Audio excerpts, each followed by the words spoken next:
তো উপস্থিত আছেন কার্যকরী কমিটির সদস্যবৃন্দ, জীবন সদস্যবৃন্দ, সাংবাদিক ভাইরা এবং আগত অন্যান্য অতিথিবৃন্দ, সবাইকে আমি সালাম জানাচ্ছি।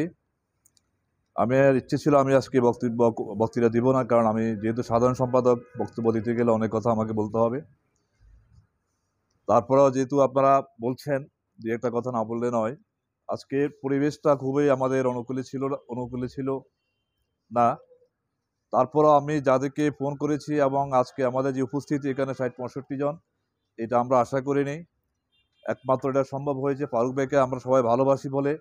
আজকে ফারুক ভাইয়ের ভালোবাসা সাড়া দিয়ে আমরা এখানে সবাই আজকের প্রতিকূল পরিবেশকে আমরা উপেক্ষা করে আমরা সবাই এখানে উপস্থিত হয়েছি, যার জন্য সবাইকে আমি সবার কাছে কৃতজ্ঞতা প্রকাশ করছি। আজ ওমর ফারুক ভাইকে নিয়ে আমরা এখানে যারা উপস্থিত রয়েছি প্রত্যেকে ১-২ ঘন্টা করে বলতে পারবো। ওনার গুণগান বলতে গেলে সবাই কিন্তু একই কথা বলবে এবং এটা ১-২ ঘন্টায় শেষ হবে না। এটা আমরা গত ১০ বছর থেকে বলে আসছি। ওনার কর্মদক্ষতা, ওনার যে ত্যাগ এবং তিতিক্ষা, এটাই ওনাকে আজকে পর্যায়ে নিয়ে আসছে।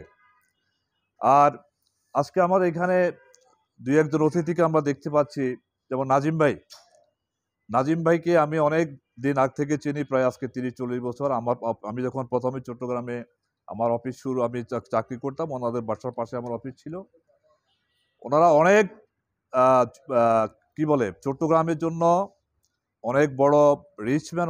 ওনাদের অনেক ব্যবসা বাণিজ্য রয়েছে। আমাদের নোয়াখালীর কৃতি সন্তান ওনাদের বাড়ি হলো সোনাপুরে, যে কোল্ড স্টোরেজ আছে পশ্চিম দিকে দিয়ে সদাগর বাড়ি। এক নাম ওনার বাবাকে সবাই চিনে, রহমান সাহেব, অত্যন্ত মাটির মানুষ।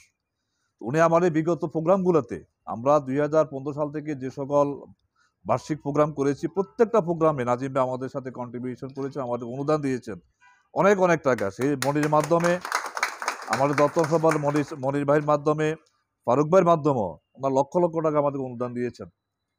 আমরা ওনার প্রতি কৃতজ্ঞ। উনি আজকে এসে আমাদের এই বিশেষ করে ফারুক ভাইয়ের সংবর্ধনা অনুষ্ঠানটাকে উনি আলোকিত করেছেন। আমাদের এখানে উপস্থিত আছেন আমাদের শঙ্করদা, উনি দেখতে যেমন সুন্দর, ভালো ভালো ২-৪টা কথা বলেছে, ভালো লেগেছে। ওনার মতো ব্যক্তিত্বরা আজকে এসে আমাদের এই অনুষ্ঠানটাকে আমাদের আলোকিত করেছেন, আমাদেরকে ধন্য করেছেন। আমাদের ডক্টর কামাল ভাইয়ের মতো একজন লোক যে পরিবেশে থাকে, একজন স্টার, সেখানে এমনি মানে একটা অনুষ্ঠান এমনি আলোকিত হয়ে যায়। তো আজকে আমাদের এখানে অন্যান্য যে জাকারিয়া, আমাদের স্নেহভাজন, আজকে ডেপুটি কমিশনার, এটা আমরা আগে জানতাম না। আমাদের সুবর্ণ সমিতি থাকার কারণে কত লোকের সাথে সাথে আমাদের পরিচয় হয়েছে, কত লোককে যে আমরা খুঁজে পেয়েছি এবং ভবিষ্যতে খুঁজে পাবো, সেটা আল্লাহ তাআলা জানে। এবং এটা সম্ভব হয়েছে আমাদের সমিতির কারণে। আর সমিতির একমাত্র প্রধান পৃষ্ঠপোষক এবং একমাত্র জন্মদাতা হলো আমাদের আজম ওমর ফারুক ভাই।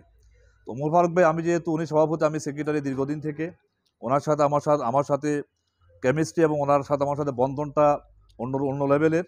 সেটা হয়তো আপনারা জানেন। আমরা দুজন একই কেমিস্ট্রিতে চলি এবং একই মন মানসিকতা পোষণ করি, বিধে আজকে হয়তো সমিতি পর্যায়ে এসেছে এবং ভবিষ্যতের জন্য আমরা চেষ্টা করব। আমি আমার অবস্থান থেকে চেষ্টা করব সমিতিটাকে ফারুক ভাই নেতৃত্বে আরও এগিয়ে নেওয়ার জন্য।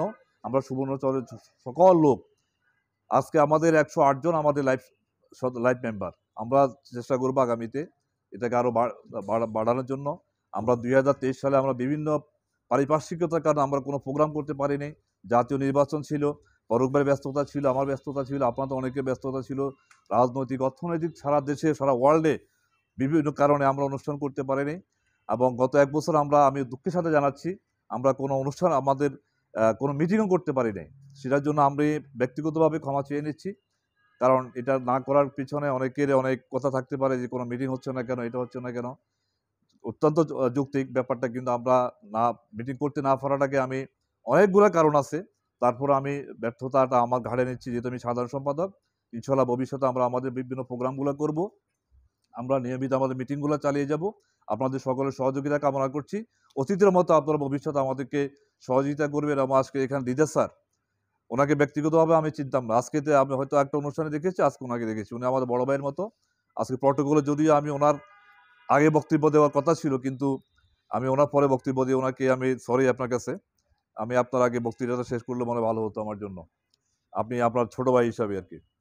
তো যাই হোক, আমি সকলের প্রতি কৃতজ্ঞতা জানাচ্ছি। আমাদের নারী নেত্রী জ্যোৎস্না বেগম, আমাদের হুমায়ুন কবির ভাই সহধর্মিণী, যে কোনো প্রোগ্রামে উনি চলে আসে।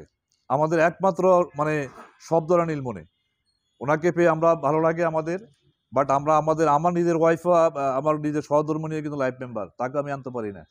কিন্তু উনি একমাত্র আমাদের আলোকবর্তিকা মহিলা নেত্রী, ওনাকে আমরা সবসময় পাই, ওনাকে ধন্যবাদ। আমাদের ফোরকান ভাই আমাদের সিনিয়র মানুষ, অনেক পুরনো মানুষ, আমাদের প্রোগ্রামে আসার জন্য ধন্যবাদ। এবং ভবিষ্যতে আপনারা আমাদেরকে সহযোগিতা করবেন এই আশা ব্যক্ত করছি। এবং সকলকে আবারও কৃতজ্ঞতা জানিয়ে আমি আমার সংক্ষিপ্ত বক্তব্য শেষ করছি। ধন্যবাদ সকলকে। আসসালামু আলাইকুম। ধন্যবাদ। সুবর্ণচর উপজেলা সমিতি চট্টগ্রামের